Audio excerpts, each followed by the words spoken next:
His mother walked into a country club with pride. Minutes later, she was humiliated in front of billionaires. The valet had hardly opened the door of the black Lincoln Navigator when Eleanor Vance emerged, holding her purse firmly in both hands. While she wasn't adorned in designer logos, her entire presence spoke of refined quality, evident in the crisp lines of her attire and the dignity of her posture. She wore a wide-brimmed white hat with a ribbon that perfectly complemented her shoes, a classic style her late husband had always adored. The Crestwood Hills Country Club was serene under a flawless blue sky. Nathan had promised her the lunch would be a low-key event. "Just come, Mom," he'd said. "No big speeches, just a simple toast after the signing."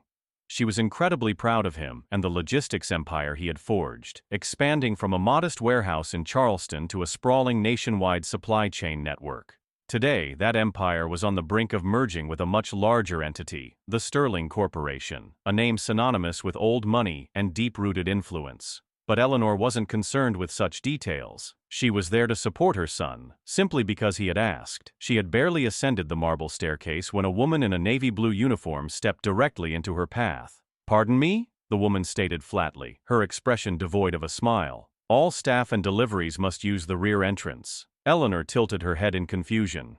"I am here for a luncheon with my son, Nathan Vance." The staffer didn't even blink. "Yes? Well, it is policy that all catering and affiliated staff use the access point on the left." Eleanor paused, the familiar sting of being wrongly judged piercing her composure. "I am not a member of the staff. I am a guest."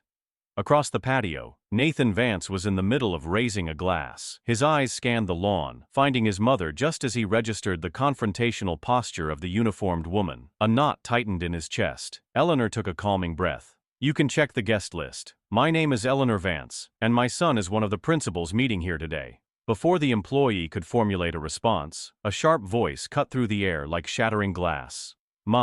It seems the standards for entry have certainly fallen," remarked Beatrice Sterling, her expensive pearls a stark contrast to her sharp tone. "Are we now inviting the cleaning service to dine alongside us?"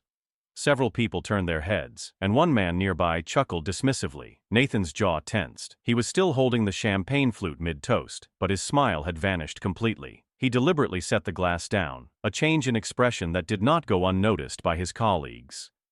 Carter, the youngest of the Sterling sons, gave a nervous laugh and suggested she was probably just joking, but Nathan paid him no mind. He was already moving. Eleanor looked up, her face a mask of calm, but her hands gripped her bag more tightly. Beatrice was already turning away, giving no further thought to her cruel remark. For her, it was just another insignificant moment. Nathan walked directly to his mother, placed a reassuring hand on her shoulder, and looked into her eyes. "Are you all right?" She nodded, despite feeling the opposite. "I don't want to make a fuss, darling." "I know you don't," he said softly, "but I will." He then turned to the staffer. "This is my mother. You have just disrespected the most important individual in this entire establishment." The woman's mouth opened, but no words came out as a flush of embarrassment colored her cheeks. Nathan didn't raise his voice. There was no need. He escorted Eleanor back to the SUV, opened the door for her himself, and helped her settle inside. She reached for his arm just before he closed the door. "Don't let me ruin this momentous day for you." He met her gaze with a look of profound love. "You are the moment." He then shut the door and ascended the marble steps once more, his calm demeanor a veil for the intense fire raging within. What he did just a few hours later would send shockwaves through boardrooms, dominate headlines, and rattle powerful families from coast to coast. Back in the dining hall, Nathan's seat remained empty.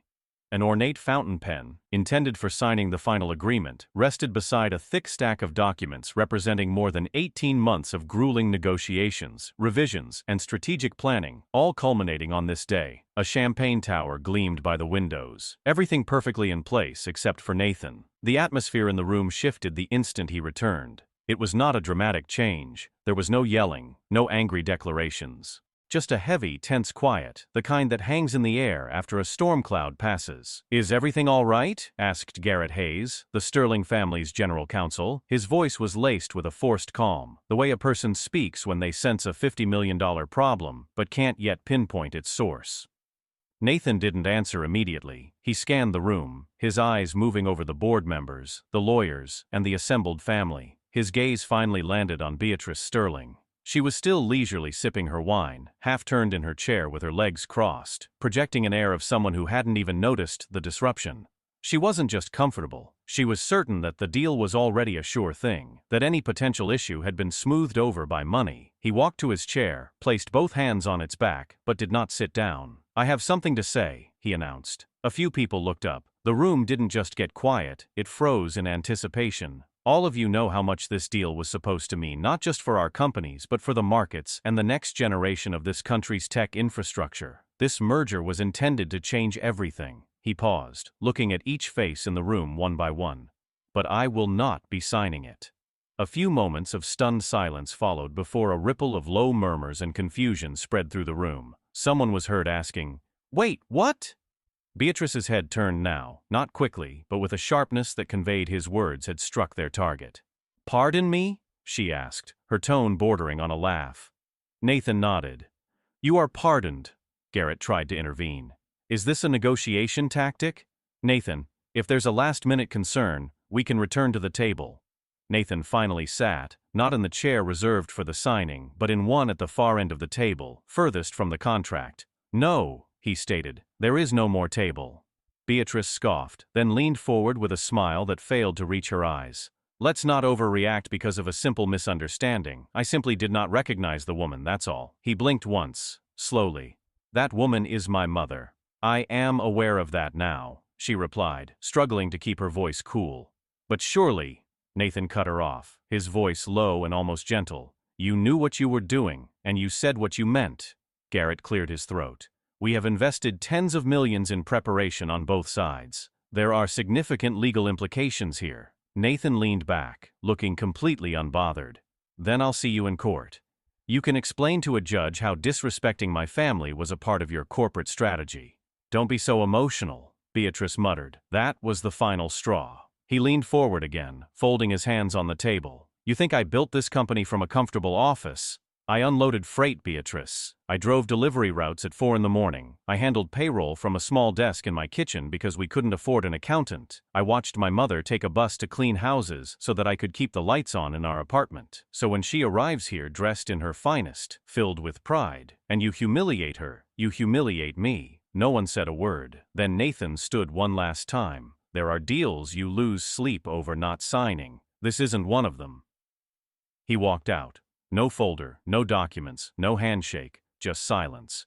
But by the next morning, silence was no longer an option for anyone involved. The media had already latched onto the story, and they were hungry for details. The first outlet to report on it was a small business podcast out of Boston, after a guest who attended the luncheon leaked just enough information. The headline, "Black CEO Kills $750 million Deal." After mother insulted by white billionaire family, had enough fuel to start a raging fire. By noon, outlets like TechSphere and Forbes had picked it up, and by 6 p.m., cable news anchors were already hosting heated debates about it. The story was everywhere, not because a deal had collapsed, but because of why it had. A news camera captured Nathan Vance walking into his downtown Charlotte office the following morning. He wasn't wearing sunglasses and had no entourage. It was just him, holding a coffee and offering his usual nod to the front desk receptionist. A reporter shouted, "Was the Sterling family's comment the reason for the cancellation?" Another yelled, "Do you regret walking away from $750 million? He didn't provide an answer, not yet. Inside the building, his team was already handling a non-stop flood of calls. While some investors were confused and others were furious, a surprising number were incredibly proud. Their inboxes were inundated with messages from executives at other firms, warehouse workers, teachers, and retired veterans, all conveying the same essential message. "Thank you for not letting that disrespect go unchallenged." That afternoon, Nathan scheduled a press conference. There were no prepared media kits or elaborate backdrops, just a single podium, a folding table, and 30 reporters packed into a conference room built to hold 15. He stepped up to the microphone, looking tired but steady. "I didn't cancel the deal over money," he began. "I canceled it because the moment you allow disrespect into the room, it spreads like a disease. I wasn't raised to accept that, and I will not build my company's future on a foundation of silence." A journalist from CNBC asked if it was true that Beatrice Sterling had made the comment directly herself. Nathan didn't flinch. "Yes, loud enough for people nearby to hear it, and loud enough for my mother to feel it." Another reporter chimed in, Some might say that's not a valid reason to walk away from a deal that could define a company's future. He nodded slowly.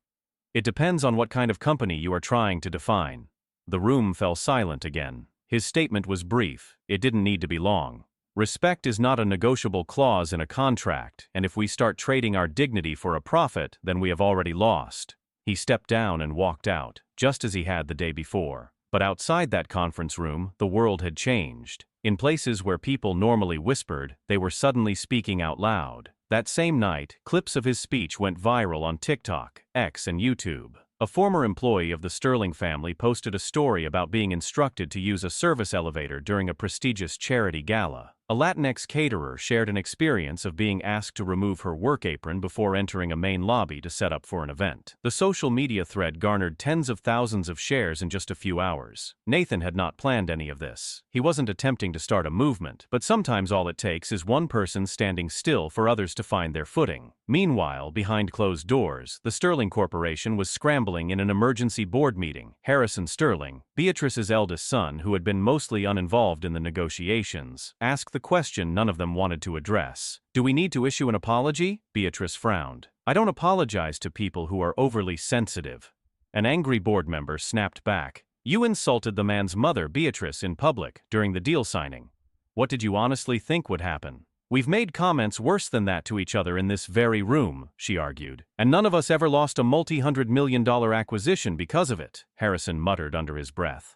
The numbers, however, were beginning to shift against them. Stockholders started demanding answers. Brand analysts issued stark warnings about the escalating costs to their reputation. Even their own PR firm was hesitant when asked to try and spin the narrative. That weekend, the Sterling name took a significant hit as people began to recall every story they had ever heard, re-examining every past encounter that had felt slightly off. What was once viewed as the respectable class of old money was now being seen through a new, unflattering lens, entitlement with a smile. But while the Sterlings scrambled to contain the growing fallout, Nathan was about to face an entirely different kind of pressure, this time from within his own inner circle.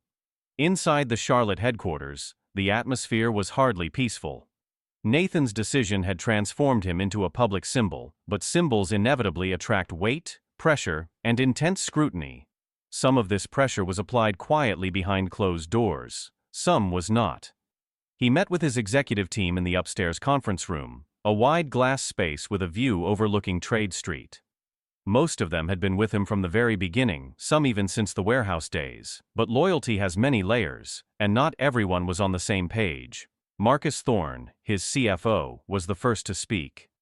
"We need to discuss what this means for the long term, not just this week, but 12 months from now. Our entire international infrastructure was tied to this merger, Nathan."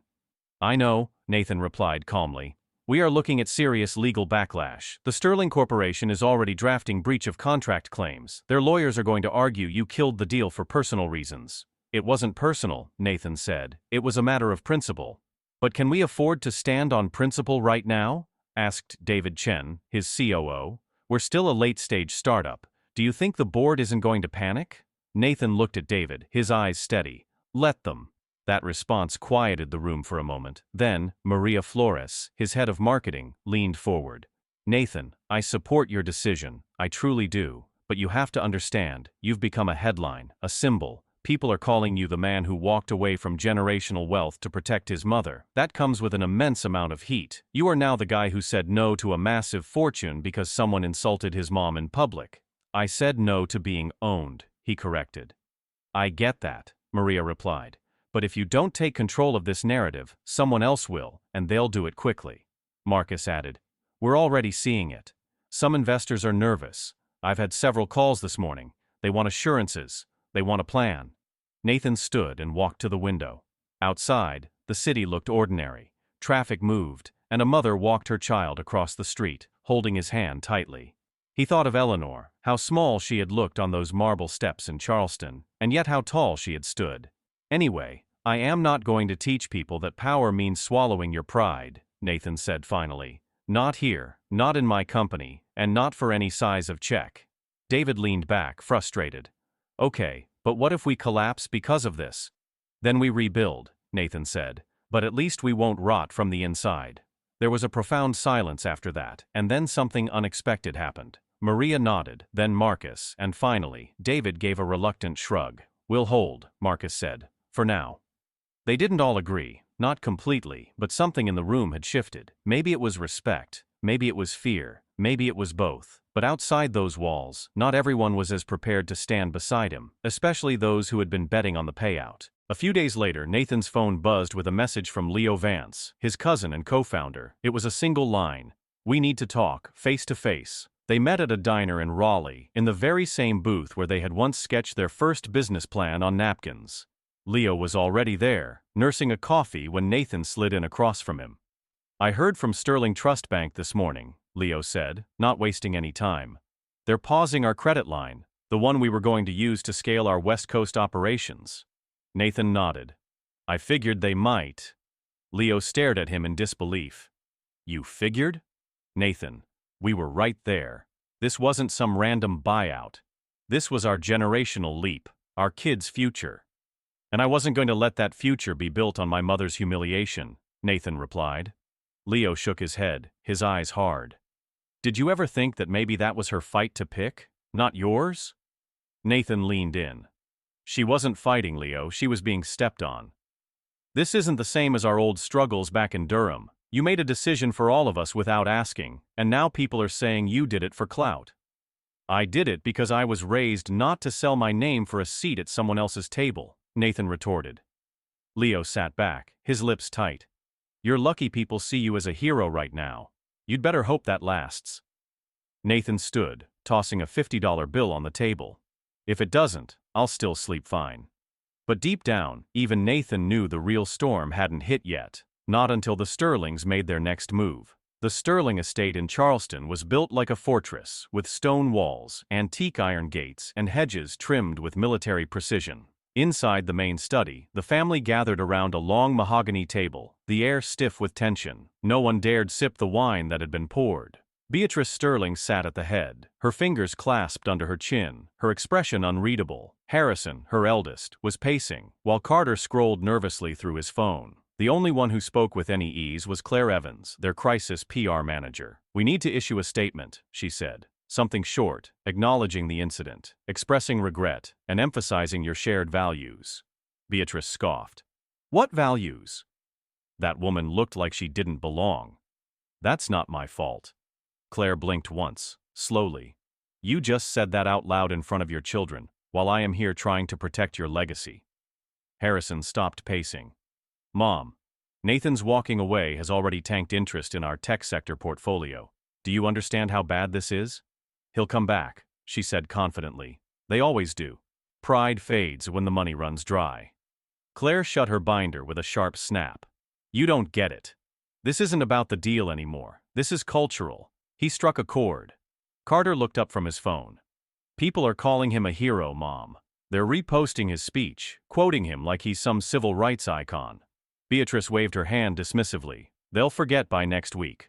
Harrison looked at her like she was an old painting cracking at the edges.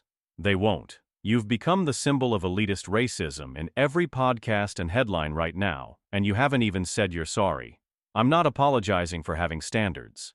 "Then we're done," Harrison said flatly. "You've already cost us one deal. I'm not letting you cost us the entire family business." She turned slowly to look at him. "You're going to side with them?" "No," he said, his voice firm. "I'm siding with reality." The room was silent again.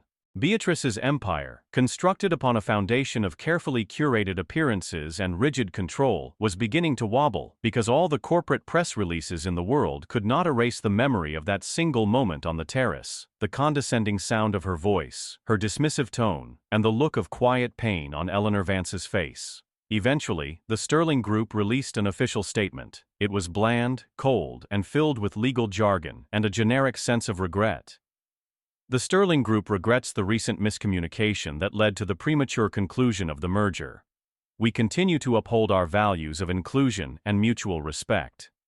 Nathan didn't respond publicly, but his silence on the matter spoke more loudly than any post ever could. Instead, he simply continued to build his company. By now, journalists had delved into his background, uncovering photos of a young Nathan delivering packages in Charlotte and finding a quote from a former teacher who recalled him staying after class to study business books.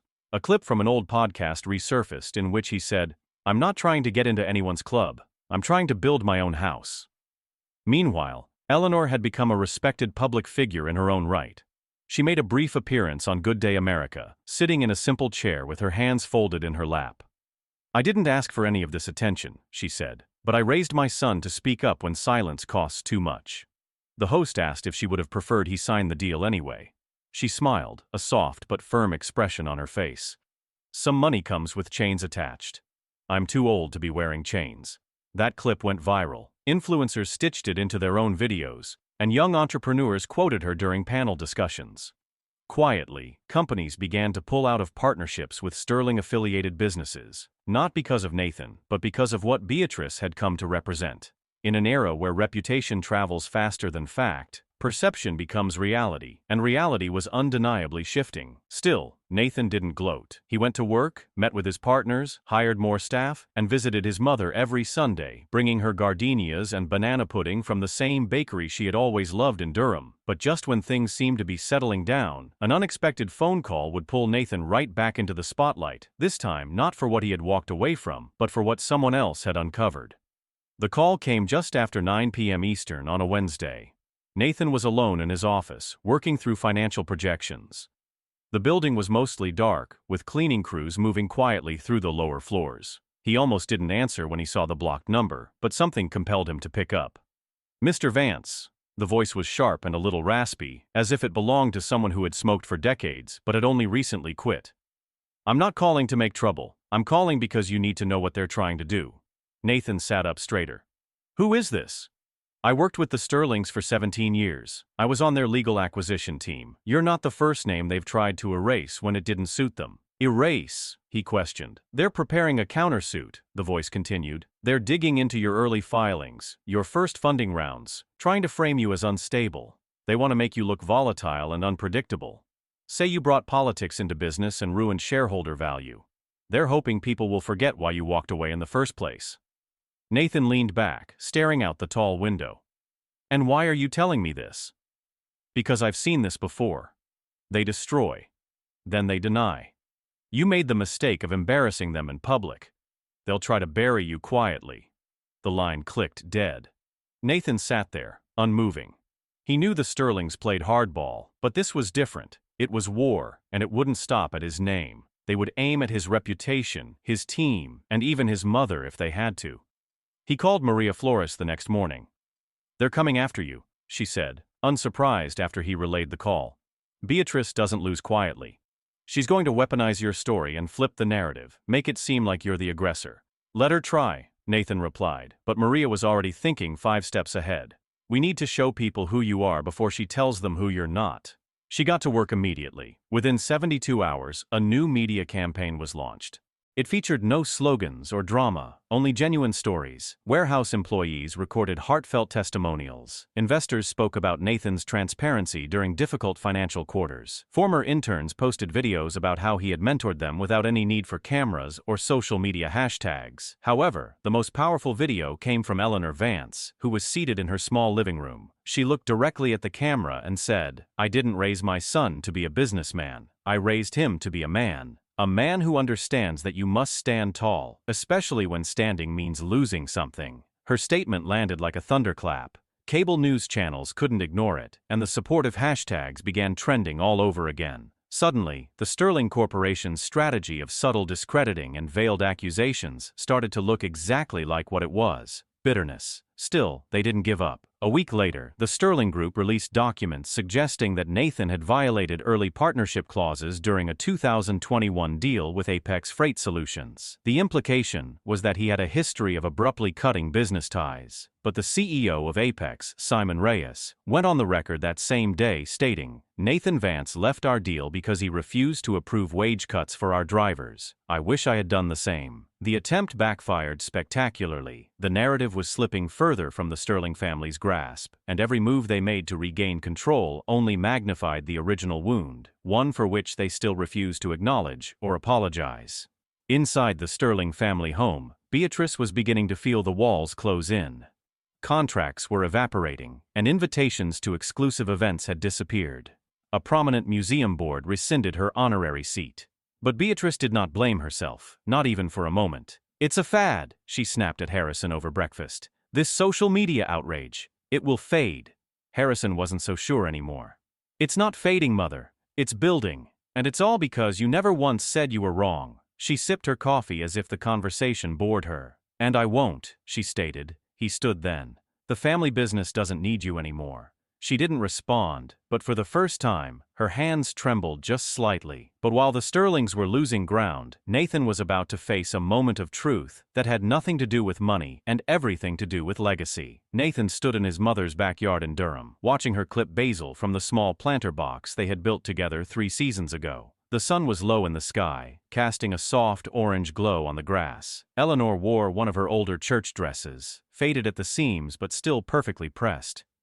She didn't say much, just moved slowly and methodically, as if the weight of the past few weeks hadn't affected her at all.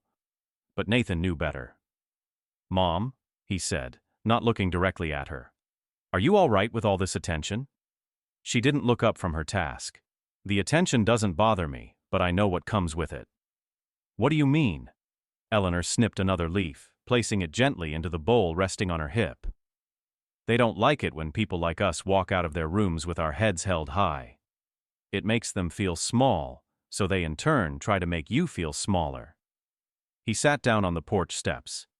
"They're still trying, still spinning this like I blew up the deal over nothing." She finally looked at him. "You know it wasn't about nothing," she said. "And anyone who claims it was doesn't understand the value of respect." He nodded, remaining silent for a moment. "Leo is still upset," he admitted. "He feels like I took something away from our family." Eleanor walked over, carefully lowering herself onto the porch steps beside him. "Darling, every family has to face its own storms, but if you break in the middle of one, what kind of legacy do you pass down to the ones who come after you?"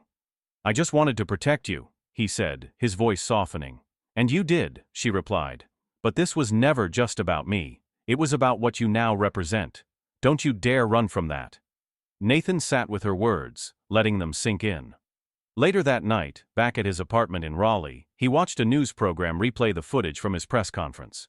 He disliked hearing himself on camera. His speech sounded too polished, too deliberate, not like the way he grew up speaking. But now, the world was listening to his every word, as if it were a declaration of policy. His phone buzzed. It was a text from Simon Reyes, the CEO of Apex. "A Washington committee wants to speak with you. They're putting together a panel on ethical business practices, and they want you to lead it." Nathan stared at the screen. He never asked for any of this. He just wanted to build something that would last, something honest. But his story was morphing into something larger and louder than he'd ever intended. And with that transformation came a kind of pressure he had not anticipated. The next morning, he met with Maria and David again. This time, the energy in the room had changed completely. There were no raised voices, just tired eyes and long, relieved exhales. David spoke first. "We've stabilized, that's the good news." Maria followed up.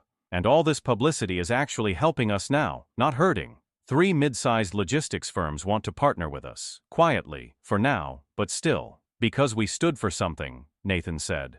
"Because you stood for something," Maria corrected him gently. He paused. "And now they want me to speak for it. Lead panels, sit on committees, be the face of some new ethical business movement." "Maybe that's what comes next," David suggested. "You've already built the business. Now you build the voice." But Nathan looked uncertain. He had never wanted to be a symbol. Symbols are heavy. People either worship them or tear them down. And neither of those options felt like a life he wanted. But he also knew that silence carried its own price. He picked up a dry erase marker and began sketching on the large whiteboard on the wall. Numbers, timelines, and expansion plans. It was nothing flashy, just the fundamental next phase of growth for their company. "Let's scale without them," he said with renewed focus. "Let's prove we never needed that deal in the first place." Maria smiled. "Now that's the Nathan I remember." David chuckled. "Took you long enough to show back up." But Nathan wasn't finished. He pointed at the calendar on the wall. "And next week, I want to hold an event right here. Not a press conference, a real event. For our warehouse crew, our interns, our junior staff, with food and music, to remind everyone who we truly are." "Like a community day?" Maria asked. "No," he replied. "Like a family reunion. The kind where everyone gets a plate, no matter where they came from." But before he could begin to organize that celebration, a final letter would arrive, one that had nothing to do with the Sterlings, yet would shake him just as deeply. The envelope was thin and off-white, with no return address, just Nathan's name typed cleanly across the center. It had arrived through the regular mail, mixed in with a stack of invoices and vendor proposals. He didn't notice it at first, and didn't even open it until hours later, when the office had cleared out, and the only sound was the low hum of the cleaning crew's vacuum somewhere down the hall.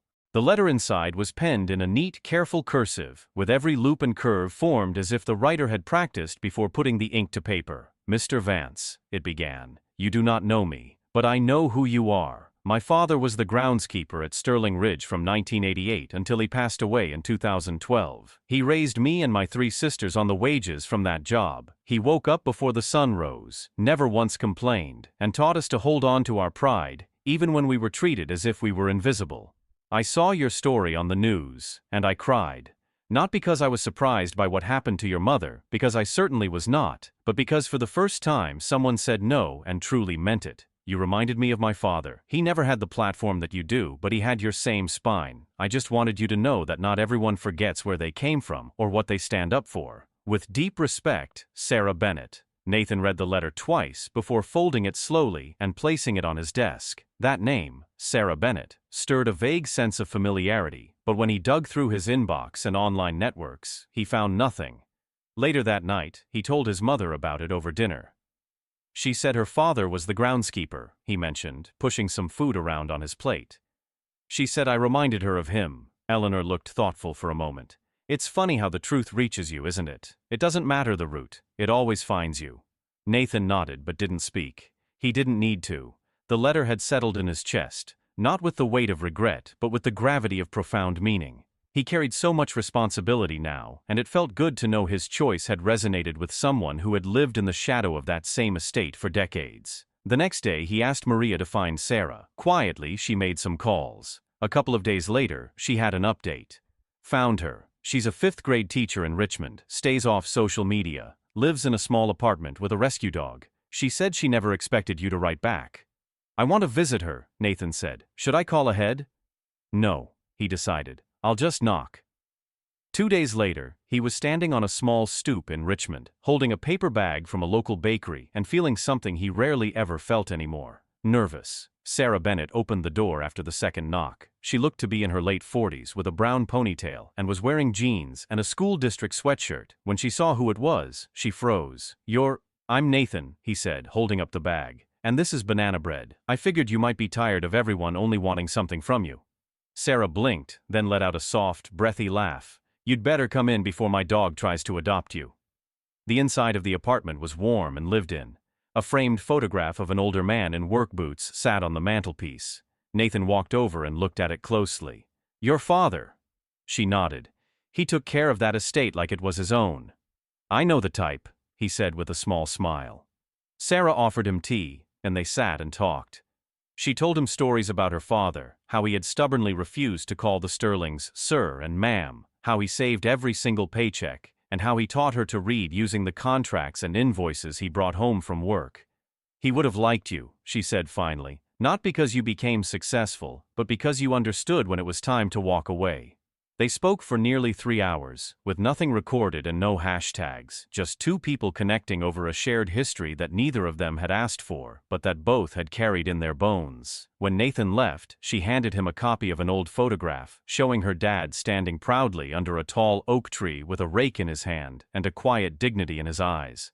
"For when the world gets loud again," she said. He thanked her, carefully tucking the photo into his jacket pocket before walking back to his car. Because sometimes, the most powerful reminders don't come from news headlines. They come from handwritten words and old oak trees. And Nathan was about to face one final moment that would test whether everything he had stood for could hold up under the weight of a personal crisis. It started with a voicemail from a nurse. It was just a gentle request for him to call back, with an assurance that it wasn't urgent. His mother, Eleanor, had fainted briefly while at her weekly church group meeting. They had brought her to City General Hospital in Durham just to be safe. Nathan didn't hesitate. He left a meeting mid-sentence, grabbed his car keys, and drove with his jaw locked tight. When he arrived, Eleanor was sitting up in the hospital bed, looking mildly annoyed by the situation and sipping a ginger ale as if she had more important places to be. "I told them I just stood up too fast," she said as he entered the room. "There was no need for all this fuss," but Nathan could see the exhaustion in her eyes and the way her hand trembled slightly as she set the cup down. He sat beside her on the bed, holding her wrist gently in his hand. "What did the doctor say?" he asked. "That I need to slow down, take my iron supplements, and eat more leafy greens," she replied. "The same things I'm always telling you." He managed a small smile at that, but it didn't untie the knot in his chest. A few minutes later, Dr. Emily Chen entered the room, a young, sharp, and direct physician with a kind face. She glanced at Eleanor before speaking softly to Nathan. "Your mother's vitals have stabilized, but we'd like to run one more test just to be thorough. Her blood pressure is fluctuating a bit more than we'd like. She hasn't had a complete cardiac workup in some time." Eleanor waved it off. "I feel perfectly fine." Nathan nodded to the doctor. "Run the test." Over the next 2 days the results came in. There was nothing dire, no ticking time bomb, but there were small flags, a minor valve issue, a slight arrhythmia, and an iron deficiency. Nothing immediately critical, but also nothing that could be ignored. The message was unmistakable: life doesn't wait for anyone. That night, as they sat together in her hospital room watching reruns of The Jeffersons, Eleanor spoke without looking away from the television screen. "You've done good, baby," he chuckled. "Did you just call me baby in front of the nurse?" "I brought you into this world," she retorted. "I get to call you baby whenever I please." He smiled at her response but didn't truly laugh. "I'm not done yet, Mom." "I know," she said. "But don't wait too long to actually live." That statement landed differently. He looked at her then, really looked, at the deep lines carved into her face by years of time and sacrifice, at the woman who had never asked for a spotlight but had somehow become the heart of a national story. "I've been thinking," he said, "about what you told me, about legacy and not passing down silence." She turned her head to face him. "I want to start something," he continued. "A foundation for the workers, the drivers, the warehouse crews, and their families. Real, tangible support. Health screenings, childcare assistance, tuition stipends, not just write-ups and workshops, but real action." A proud smile slowly formed on Eleanor's face. "Now that sounds like you. I want to name it after you," he added. Her eyes welled up with tears, even as she tried to hide it with a cough. "You don't need to do that." "Yes, I do," Nathan said, his voice thick with emotion. "Because you built me." A few weeks later, the Eleanor Vance Initiative was announced. It was not a flashy launch with a red carpet or a press tour, but simply a website, an introductory video, and initial partnerships with 3 nonprofit organizations. It caught fire almost immediately. Local news outlets picked up the story, followed by national ones, and in a matter of weeks, the public conversation shifted once again, from one of confrontation to one of construction, from calling out broken systems to building better ones. At the first Community Day event hosted by the initiative, Nathan stood at a long folding table under a large white tent. Food trucks lined the parking lot, children ran between face painters and book drives, and employees who had once feared for their jobs now stood with their families, eating barbecue and talking about the future. He took the microphone for just a moment. "I turned down $750 million, he said. "People told me I was crazy, but this, right here, this is worth more than any check." The crowd applauded, not with a thunderous roar, but with a warm and genuine appreciation. Later that evening, as the sun set and the lot slowly began to empty, Nathan looked up at the sky and thought of Sarah Bennett's father, of his cousin Leo, of the Sterling boardroom, and of the look on his mother's face when he walked her out of that country club. Everything that had followed that initial storm had led him to this place. But just as he was starting to feel a sense of peace, one final message would arrive, not in ink or headlines, but from a voice he had not heard in decades, a voice tied to a part of his past he believed he had already buried. It came through as a voicemail. There was no warning, just a blinking notification on Nathan's phone after a full day of meetings. He tapped the icon absent-mindedly as he walked through the front door of his apartment, expecting a reminder from David or a vendor follow-up. But the second he heard the voice, he froze. "Nathan, it's Robert." A pause. "Yeah. I wasn't sure you'd still have this number, but I heard about what you did with that deal for your mother, and I just had to reach out."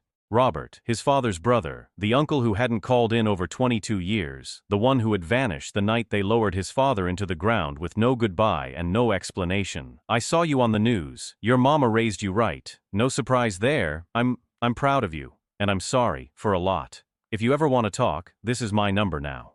The message ended. Nathan stood motionless, keys still in his hand, staring at the dark screen. His mind swirled. He hadn't thought about Robert in years. When his father died of a heart attack at 51, it was Robert who stood beside him at the casket and promised, "I've got you." Then, there was nothing. Nathan remembered waking up on his 14th birthday, desperately hoping for a card or a call that never came. He poured a glass of water and sat at his kitchen counter, listening to the message again. The voice was older, slower, but it was unmistakably him. He couldn't sleep that night as memories flooded back. His dad fixing the water heater on a cold morning, his hands covered in grease. Robert bringing over barbecued ribs wrapped in foil every 4th of July. And then the silence, as if a door had been slammed shut and he was left on the wrong side. In the morning, Eleanor called. "I heard from Robert," she said, skipping any small talk. "He called you too, left a message yesterday, same as he did with me, I imagine." "I don't know what he wants." Nathan's voice was tight. "Maybe nothing," she said gently. "Maybe he's just trying to find some peace while he still has time." "I'm not sure I need peace with him," he retorted. She was quiet for a moment. "Baby, sometimes that peace isn't for them, it's for you." That line stuck with him. Later that day, he replayed the voicemail one more time, and this time, he didn't feel the sharp sting of anger. He just felt tired, as if a part of him had been holding up a heavy weight for far too long. He waited until evening, then picked up his phone and called the number back. It rang 3 times before a voice answered. "Nathan?" it asked, cautious but hopeful. "Yeah, it's me." A long pause, then a small, sad laugh from the other end. "You sound just like your father." "I get that a lot." Neither of them spoke for a moment. Then Robert sighed. "I'm not calling to try and explain away the silence. I was a coward. After your dad passed, I couldn't look at anything that reminded me of him. And you were a mirror." Nathan said nothing. "I left because it was easier than staying and failing you," Robert continued. "I didn't need you to succeed, Robert," Nathan said quietly. "I just needed you to stay." His uncle's voice cracked. I know I let you down."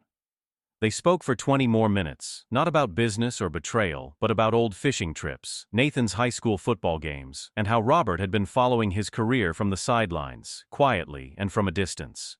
When they hung up, Nathan didn't feel perfect closure, but he felt lighter. Later that week, he mentioned the call during a team retreat. "Forgiveness isn't approval," he told his staff. "It's just refusing to let bitterness take up all the space inside you." People nodded, some smiled, and a few understood on a level deeper than they showed. As Nathan was leaving the venue that evening, a young intern caught up to him. "Mr. Vance," she said, a little breathless, "I just wanted to thank you. My dad always told me that no one in business really sticks to their morals, that it always just comes down to the money. You proved him wrong." He smiled. "No, my mother did." And as he walked to his car, head held high and his heart clear, Nathan finally understood. Legacy isn't what you leave behind for people, it's what you live through and what you refuse to let die in silence.